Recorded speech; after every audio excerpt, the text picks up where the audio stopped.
Thank you, President Peterson, Senior Vice Provost Allen, Alumni Association President Evans, faculty, family, friends, today, thank you for letting me share this wonderful day with you, and especially to the new graduates, congratulations on your achievements. Now, commencement speaker is the last step between you, your diplomas, and party time. In that respect, I'm like a corpse in an Irish wake. I'm needed for the ceremony, but nobody expects me to say much. In order to be brief, I will race through the two mandatory parts of every commencement speech: bad jokes and unsolicited advice.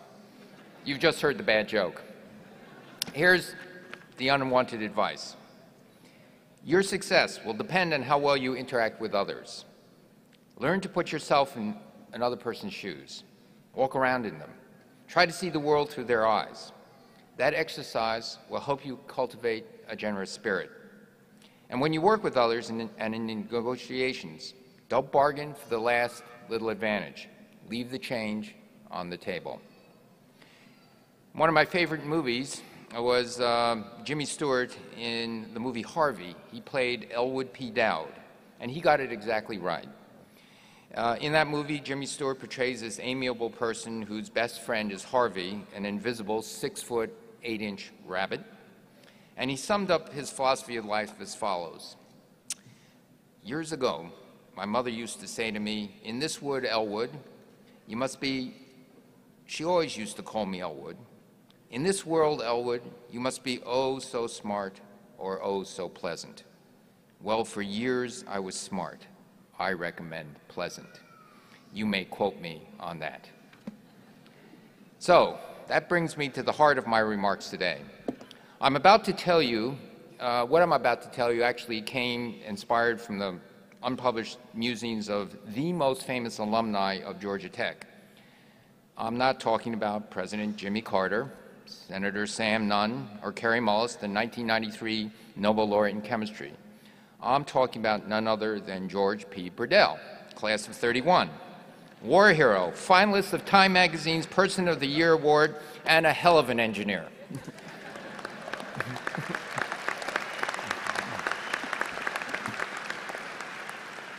George saw the world development not through the eyes of an historian, but through the eyes of an engineer. And so how does an engineer see how the world develops? Well, in his eyes, the Industrial Revolution, more than the action of any political leader, shaped and defined the world we live in today. 300 years ago, the world was powered by human and animal power. Today, we use the power of 2 horses to dry our hair. We go to local market with the pull of hundreds of horses and fly across the continent with 100,000 horses. In the days before the Industrial Revolution, one measure of wealth is the number of people you had working for you, if you were wealthy. Energy is the modern-day equivalent of your personal workforce. If one converts the energy needed to feed one person into units of energy, you will find that the average man, woman, and child in the United States has the equivalent of 100 energy workers at our beck and call, 24/7. George Burdell also had an engineer's appreciation of other revolutions. In 1898, William Crookes gave his inaugural address at the incoming president of the British Association for the Advancement of Science. He warned, and I quote, "England and all civilized countries stand in deadly peril of not having enough to eat," unquote. Crop rotation and manure were not sufficient to replenish the depleted soils of Europe, and he predicted that fertilizer based on South American bird guano, for those, that's a technical term for bird doo-doo, and Chilean sodium nitrate would soon be exhausted. And so Crookes called upon the chemists to create artificial fertilizer. 10 years after Crookes' call to arms, a chemist by the name of Fritz Haber demonstrated the synthesis of ammonia from air and nitrogen. And for this achievement, Haber was awarded the 1918 Nobel Prize for Chemistry. In the following years, Carl Bosch developed a high-pressure chemical technique that greatly improved the commercial viability of what is now known as the Haber-Bosch process. And for his work on high-pressure chemistry that led to the commercialization of fertilizer, he was awarded a second Nobel Prize in 1931 Think of it, 2 Nobel Prizes, same invention. It was that important. Now, there's some irony in this. The Nobel Prize, in the words of Alfred Nobel, was given for those who conferred, quote, the greatest benefit on mankind, unquote. And while the work of Haber and Bosch allowed the world to feed itself, it ironically also powered the German war machine during World War II. As an additional irony, Haber was Jewish and had to leave Germany in 1933. Bosch was critical of Nazi Germany and was gradually relieved of all his high positions by Hitler after he became chancellor. Well, let me go on another revolution, and that's the Green Revolution. A fellow by the name of Norman Borlaug changed history by breeding disease-resistant dwarf strains of wheat that could flourish on the fertilizer that Haber and Bosch invented. These new strains increased the yield per acre 4 to 7-fold in countries like Mexico, India, and Pakistan. And because of this work, the starvation of hundreds of millions of people were prevented, and Norman Borlaug received the Nobel Peace Prize in 1970 for this pioneering work.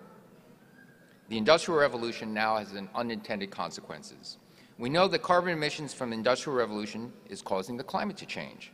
And while there are uncertainties in the growth of carbon emissions and how the Earth will respond, some business-as-usual scenarios predict that there's a 50-50 chance the average temperature of the world will rise over 4 or 5 degrees centigrade. Now, 4 or 5 degrees centigrade doesn't sound that much, but you have to realize that during the last of the ice ages, the world was only 6 degrees colder. During this time, most of Canada and the United States down to Ohio and Pennsylvania were covered year-round in a glacier. Atlanta was spared. The world 5 degrees warmer will be a very different place. Most frequent heat waves, now what is predicted is there will be more frequent heat waves, increases in the water stresses in many areas around the world, rising sea levels, and the severity of hurricanes and cyclones will threaten low-lying coastal areas. The climate will change so rapidly that many species, including many people, will have a hard time adapting. And now, while climate scientists don't predict with certainty that these events will occur, I think these are risks we cannot take. And in order to meet the energy and environmental challenges we face, we need nothing less than a second industrial revolution. There's a wide sort of government policies that are needed to align the technology directions with environmental necessities. However, just as the invention of fertilizer in the Green Revolution, it is science, technology, and innovation which will ultimately provide the solutions we need. Now, when I was your age, graduating, I was very focused on looking at a career in science. I loved research and truly became addicted to the emotional high of making a new discovery. As a professor, I was blessed to work with a gifted set of students and postdoctoral fellows. 30 of my alumni have gone on to be professors at major research universities: Stanford, University of California, Berkeley, Harvard, MIT, Illinois, and this year, Georgia Tech. They've received numerous awards, several Packard Fellowships, 3 NIH Pioneer Awards, 3 Howard Hughes Medical Investigators, MacArthur Prizes, half a dozen Sloans, all that other stuff. And so you might wonder why someone like me, a true nerd, would ever consider leaving the life of a professor at Stanford to become a director of a national laboratory, or to leave academia to become Secretary of Energy. I confess I would rather be in a laboratory working with students than just about anywhere else I can imagine. During the entire time I was at Stanford, I don't think I ever took more than a 3 or 4 day vacation, including the weekend.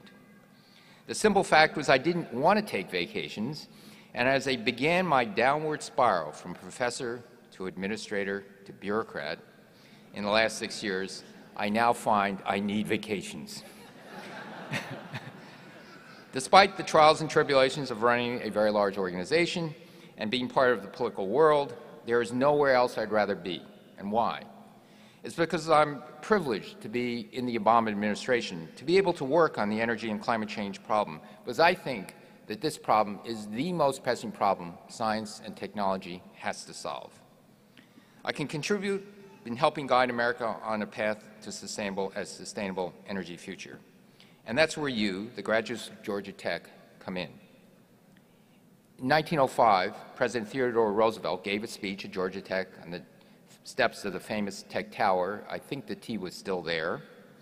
And he said, and quote, "I want each of you here to feel he's getting an education for his own benefit, not merely for his own benefit, but every triumph of engineering skill credited to an American is credited to America. It is incumbent upon you to do well, not only for your individual sakes, but for the sake of the collective American citizenship." And I would add that your contribution as an engineer or a scientist or whatever field could benefit not only your country, but the entire world. I believe there will be Nobel Prize-winning discoveries in the solutions to the energy challenge. The development of successful green energy technologies will create personal wealth, new jobs, and will be the cornerstone of America's future economic prosperity. But there's more. When you are old and gray and look back upon your life, you will want to be proud of what you've done. The source of that pride won't be the things you've acquired or the recognition you've received. It will be the lives you've touched and the difference you've made. Nothing else will give you greater satisfaction. So congratulations, the class of 2010. You have an extraordinary role to play in shaping our future. You have already taken a great step in earning an advanced degree from Georgia Tech. So here's my final advice in 3 easy steps. Come receive your degrees, go out and celebrate, help save the world. Thank you.